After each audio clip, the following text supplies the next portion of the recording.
Calculum egg foam. I love the dessert series that doesn't involve eggs, an oven, cream, or chocolate. With the simplest ingredients you have at home, you will make something that tastes wonderful. It will be the first time you taste something so beautiful and simple. I'm sure that once you try it, you will make it and repeat it many times throughout the summer.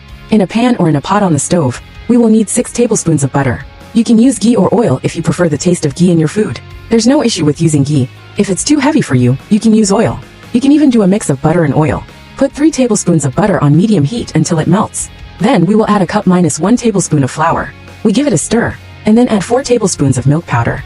If you don't have milk powder, it's not a problem. We can do without it. The taste will change a bit, of course. After adding the milk powder, we lower the heat and stir over low heat, being cautious because milk powder burns easily and changes color quickly. Every now and then, we lift it off the heat if we feel like it's burning or something, and then bring it back to continue stirring. We keep stirring until the smell enhances and the milk powder dissolves. This takes about 3 minutes. It's important not to raise the heat too high so that the milk powder doesn't burn.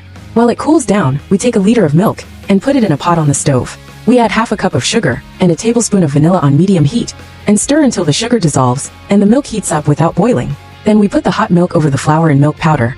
But of course the milk is hot, and the flour and milk powder are cold. You may want the milk powder to be cold, but this method is 100 times more guaranteed to avoid lumps. We stir initially on the cold side until the flour and milk powder completely dissolve. Then we add water to the milk and put it on the heat, continuing to stir. The heat should be medium-low, and we keep stirring until the mixture starts to thicken, as you can see. In this stage, the first layer is ready. You can pour it into a Pyrex dish or a large mold.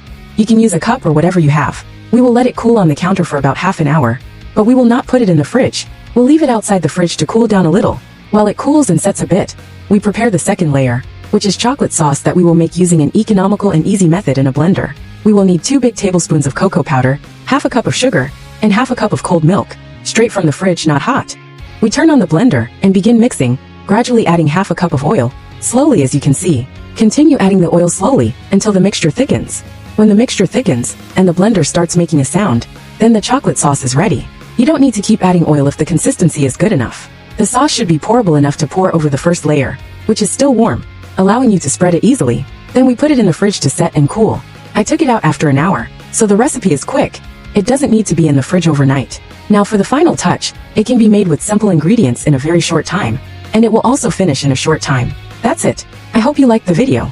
Don't forget to try the recipe, and share your experiences in comments. I'll see you, God willing, next time in another video. Don't forget to subscribe to the channel.